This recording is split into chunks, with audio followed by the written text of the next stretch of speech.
Genocidal maniac or loving creator, exploring the Nephilim controversy. Time and time again, atheists and agnostics have brought the railing accusation against Yahuwah and his word. The God of the Old Testament is a genocidal maniac. He arbitrarily destroyed many nations in the Old Testament for no apparent reason. He surely is not a God of love. The following passage is often quoted to substantiate this outlandish accusation. Here, Yahuwah commands the Israelites to utterly destroy the 7 nations of Canaan. When Yahuwah thy Elohim shall bring thee into the land whither thou goest to possess it, and hath cast out many nations before thee, the Hittites, and the Girgashites, and the Amorites, and the Canaanites, and the Perizzites, and the Hivites, and the Jebusites, 7 nations greater and mightier than thou.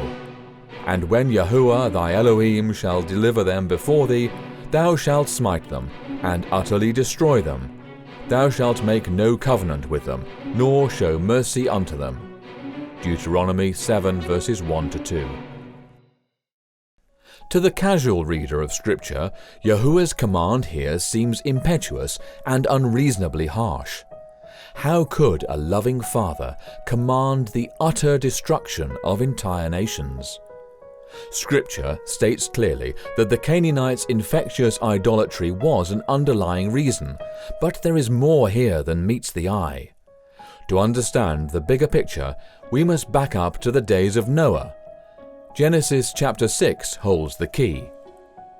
And it came to pass, when men began to multiply on the face of the earth, and daughters were born unto them, that the sons of Elohim saw the daughters of men that they were fair, and they took them wives of all which they chose. There were giants in the earth in those days, and also after that, when the sons of Elohim came in unto the daughters of men, and they bare children to them, the same became mighty men which were of old, men of renown. Genesis chapter 6, verses 1-2 and verse 4. The true meaning of this passage has long been buried, and is often overlooked by scholars and Bible students alike. To unlock the meaning of this passage, we must first determine who the sons of Elohim are. Sons of Elohim in the Hebrew is B'nai ha-Elohim. This phrase is found in only 3 other passages in the Old Testament. All 3 of these occurrences are in the book of Job. Now there was a day when the sons of Elohim came to present themselves before Yahuwah, and Satan came also among them. Job chapter 1 verse 6. Again there was a day when the sons of Elohim came to present themselves before Yahuwah, and Satan came also among them to present himself before Yahuwah. Job chapter 2 verse 1. Then Yahuwah answered Job out of the whirlwind, and said, Where wast thou when I laid the foundations of the earth? Or who laid the cornerstone thereof? When the morning stars sang together, and all the sons of Elohim shouted for joy? Job chapter 38, verses 1-7. In each and every passage, the author of Job makes abundantly clear that the sons of Elohim are angels. What then is Moses telling us in Genesis chapter 6?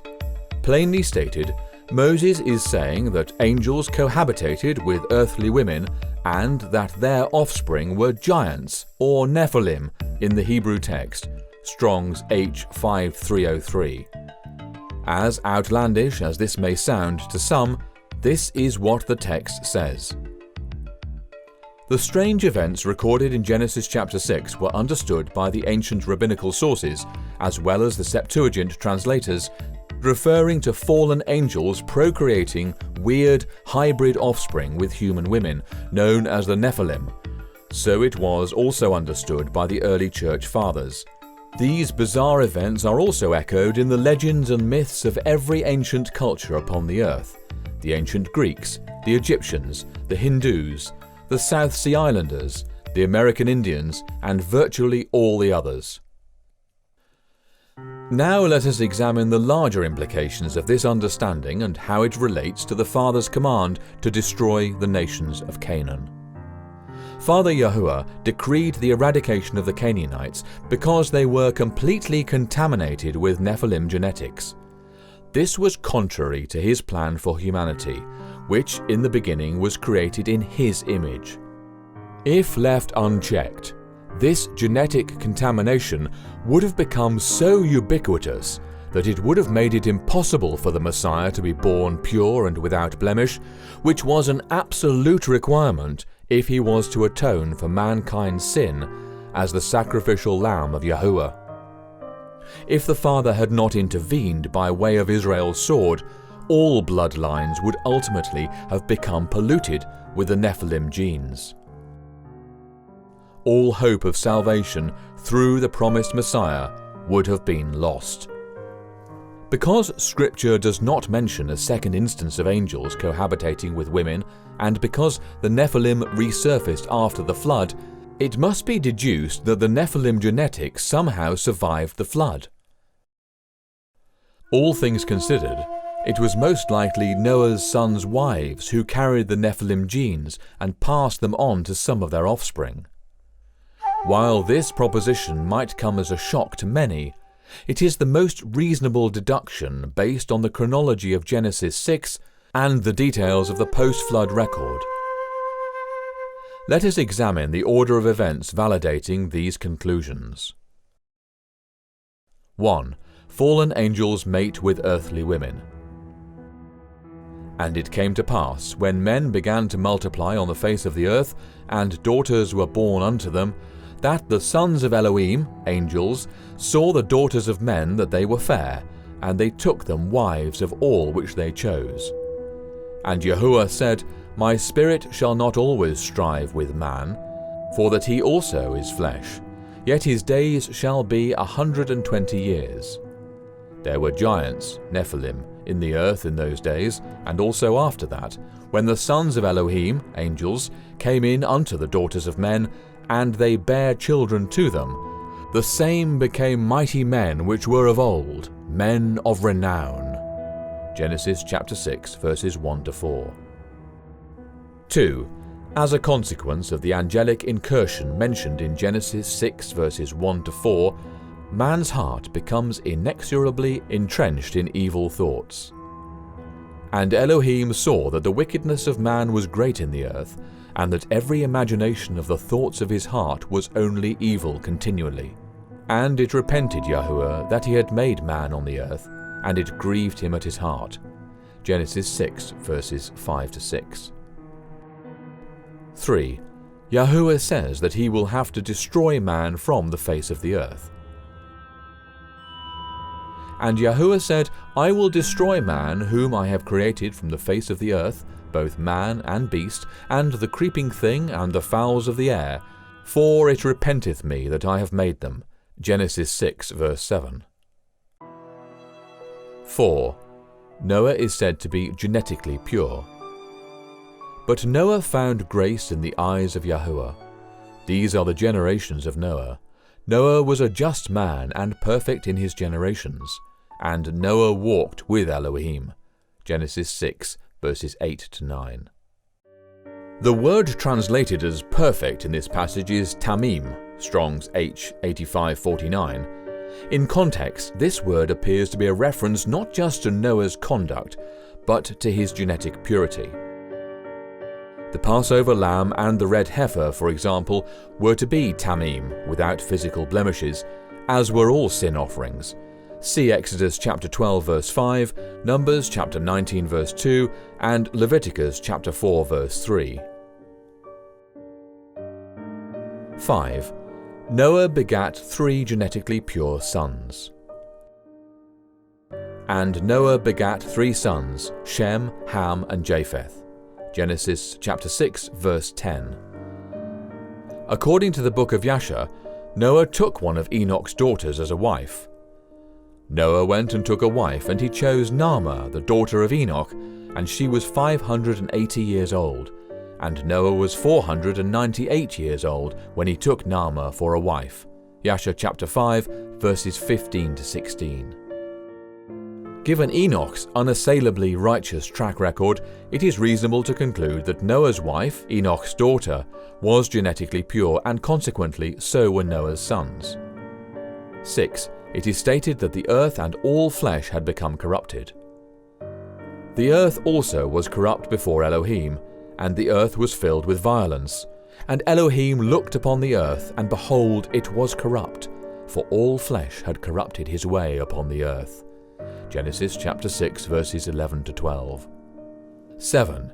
Yahuwah says he will destroy all flesh. And Elohim said unto Noah, The end of all flesh is come before me, for the earth is filled with violence through them. And behold, I will destroy them with the earth. Genesis chapter 6 verse 13. 8. Noah is instructed to build an ark. Make thee an ark of gopher wood. Rooms shalt thou make in the ark, and shalt pitch it within and without with pitch. And behold, I, even I, do bring a flood of waters upon the earth, to destroy all flesh, wherein is the breath of life from under heaven, and everything that is in the earth shall die. Genesis chapter 6 verses 14 to 17. 9. Scripture mentions Noah's sons' wives for the first time. But with thee I will establish my covenant, and thou shalt come into the ark, thou, and thy sons, and thy wife, and thy sons' wives with thee. Genesis chapter 6 verse 18. It is critically important to note here that Moses makes no mention of Noah's sons' wives until after it is clearly established that all flesh had become corrupted. Yahuwah says that he will destroy all flesh. Noah is instructed to build an ark. This strongly suggests that Noah's sons' wives were not genetically pure. They were likely carrying at least a trace of the Nephilim gene. This is evidenced by the following facts. The giants re-emerged after the flood without a second angelic incursion. Noah was genetically pure, and the contextual evidence suggests that his sons were also. There was no mention of the wives until after it was stated that all flesh had become corrupted. The book of Yasher corroborates this understanding by telling us that the wives were not chosen until after the ark was built. See Yasher chapter 5 verses 33 to 35. 10. Yahuwah floods the earth. And every living substance was destroyed which was upon the face of the ground, both man and cattle, and the creeping things, and the fowl of the heaven, and they were destroyed from the earth. And Noah only remained alive, and they that were with him in the ark. And the waters prevailed upon the earth 150 days. Genesis chapter 7 verses 23 to 24. 11. Giants, or Nephilim, re-emerge after the flood. In Genesis chapter 9 verse 1, Yahuwah blessed Noah and his sons, and said unto them, Be fruitful, and multiply, and replenish the earth.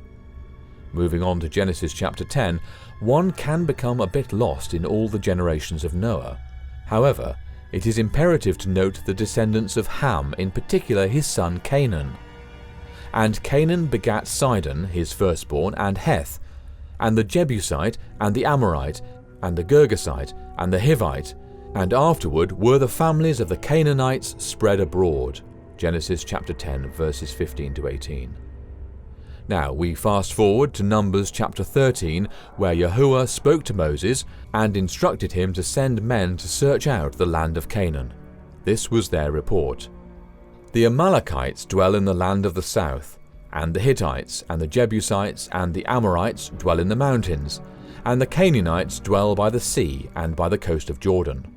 And Caleb stilled the people before Moses, and said, Let us go up at once and possess it, for we are well able to overcome it. But the men that went up with him said, We be not able to go up against the people, for they are stronger than we. And they brought up an evil report of the land which they had searched unto the children of Israel, saying, The land through which we have gone to search it is a land that eateth up the inhabitants thereof, and all the people that we saw in it are men of great stature. And there we saw the giants, Nephilim, the sons of Anak, which come of the giants. And we were in our own sight as grasshoppers, and so we were in their sight. Numbers chapter 13, verses 29 to 33. Note that the nations of giants listed here are all Canaanite nations, meaning they are all descended from Noah's grandson Canaan, and are the ones that Yahuwah commanded Israel to utterly destroy. While only 4 of the 7 Canaanite nations are mentioned here by the spies, it would have been understood that the remaining 3 were included as they were part of Canaan. It is likely that the spies did not mention the Girgashites, the Perizzites, and the Hivites by name because of the route that they took when they spied out the land. The spies came in through the wilderness of Zin in the south, and then proceeded northward as far as Rehob. So they went up and searched the land from the wilderness of Zin unto Rehob, as men come to Hamath. And they returned from searching the land after 40 days. Numbers chapter 13, verses 21 and 25. While the Canaanite nations were not the only nations of Nephilim, they were by far the largest and collectively occupied more land than any of the smaller tribes. 12. Yahuwah tells Israel to destroy the Nephilim nations. When Yahuwah thy Elohim shall bring thee into the land whither thou goest to possess it, and hath cast out many nations before thee, the Hittites, and the Girgashites, and the Amorites, and the Canaanites, and the Perizzites, and the Hivites, and the Jebusites, 7 nations greater and mightier than thou, and when Yahuwah thy Elohim shall deliver them before thee, thou shalt smite them, and utterly destroy them. Thou shalt make no covenant with them, nor show mercy unto them. Deuteronomy chapter 7, verses 1 to 2. The Father's command to destroy the Canaanite nations was anything but arbitrary. Far from being a random act of genocide, the annihilation of the Canaanites was a remarkable act of unparalleled providence and selfless love. Had Father Yahuwah allowed the Nephilim nations to continue unimpeded, the entire earth would again have become corrupted, and the bloodline of the promised Messiah would have become polluted, making it impossible for mankind to be saved. It makes perfect sense why Yahuwah may have allowed microscopic genetic codes, i.e. a remnant of genetic information, to survive just long enough for his people to wipe them out. Why? Because it was through the heroic acts of the Hebrew people that the whole post-flood world came to fear them, and Yahuwah their Elohim, the one true Elohim of Abraham, Isaac and Jacob. Yahuwah got the glory through his chosen people, and this new nation of giant slayers stood as a testimony to all other nations of the awesome power and truth of the living creator of heaven and earth. A great example of this is Rahab's plea bargain with the 2 men Joshua sent to spy out the land of Jericho. And Rahab said unto the 2 men, I know that Yahuwah hath given you the land, and that your terror is fallen upon us, and that all the inhabitants of the land faint because of you. For we have heard how Yahuwah dried up the water of the Red Sea for you, when ye came out of Egypt, and what ye did unto the 2 kings of the Amorites, that were on the other side of Jordan, Sihon and Og, whom ye utterly destroyed. And as soon as we heard these things, our heart did melt, neither did there remain any more courage in any man, because of you. For Yahuwah your Elohim, he is Elohim in heaven above and in earth beneath. Joshua chapter 2, verses 9 to 11. When you consider what this tiny nation did to entire cultures of massive post-flood giants, it is very easy to see why Yahuwah allowed Nephilim genetics to survive long enough to be wiped out by his people. In doing so, Yahuwah demonstrated to the world and to the fallen angels what people in right relationship with him can do. If Scripture is allowed to be its own interpreter, then the sons of Elohim mentioned in Genesis 6 were fallen angels that left their heavenly estate to procreate with human women in an attempt to prevent the birth of the promised Messiah.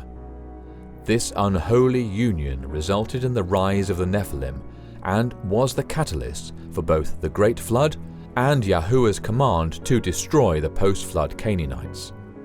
Father Yahuwah's name is thus vindicated, and the atheistic claim that he is a genocidal maniac is exposed for the egregious lie that it is. Yahuwah's long-suffering love for his creation surely knows no bounds. praise his matchless name now and forever. He who knows the end from the beginning is just and righteous in all his ways.